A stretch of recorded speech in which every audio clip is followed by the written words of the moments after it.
What should be my GMAT score if I want to apply for ISB Indian School of Business MBA program this year?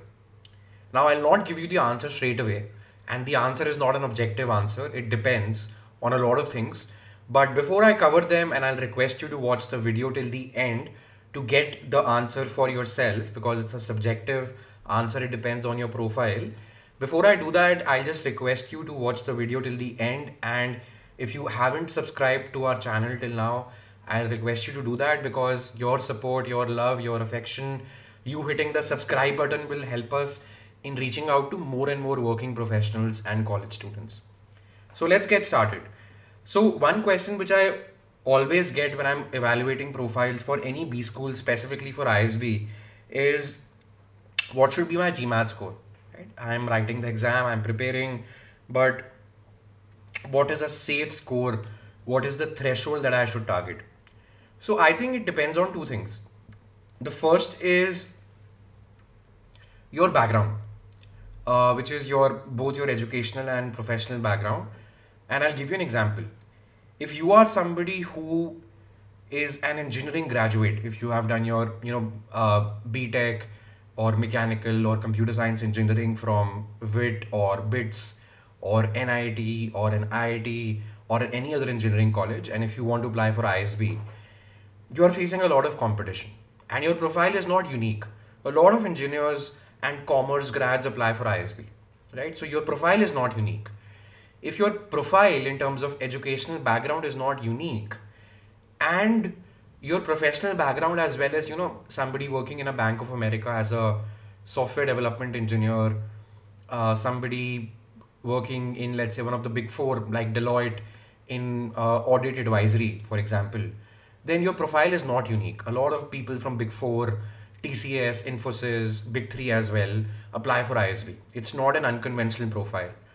So when you have that, which is a conventional profile in terms of education and professional work ex, then you should always try to get a above average score. Now, average score, as a lot of us would know, in the GMAT Focus Edition for ISB, or the median score is let's say 655, which translates to 710 in the GMAT Legacy Edition. So let's take 655 as our threshold. If your profile both educationally and professionally is conventional, is common, get at least a score which is 20 points higher than the average score, which is 655 plus 20, which is 675, which broadly is 96th percentile, which is a good enough score in terms of GMAT consideration for ISB. If you're somebody who has an unconventional profile, let's say somebody coming from a social impact background, somebody who has worked with an NGO, somebody who has done his degree or her degree in fashion design or political science or sociology, those sort of backgrounds which are unconventional, or somebody who has worked with the army, then in these sort of backgrounds you have diversity pointers in place, and you will get those diversity pointers because you are coming from not a pure play engineering or commerce background. So in those scenarios, it's okay even if you get a 645 to a 655. It's totally fine. It's competitive. The second thing which matters beyond the first consideration is your previous academic profile. If you are somebody who has had average scores in 10th, 12th and undergrad, then you can't take it easy when it comes to the GMAT or the essays. So let's say Sarthak is an engineer.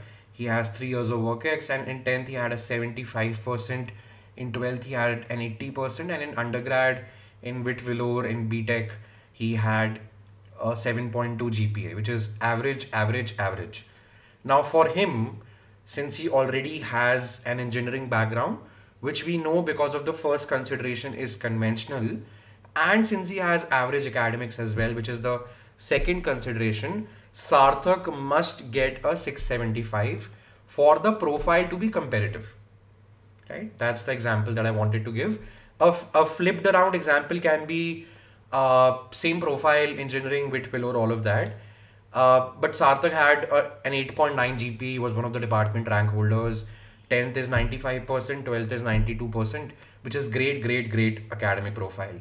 Now, even if he falters in the GMAT, if instead of 675 or higher, he gets a 665 or 655, his previous academic performance will help him, right? That is why academics matter a lot, because ISB will evaluate your profile holistically.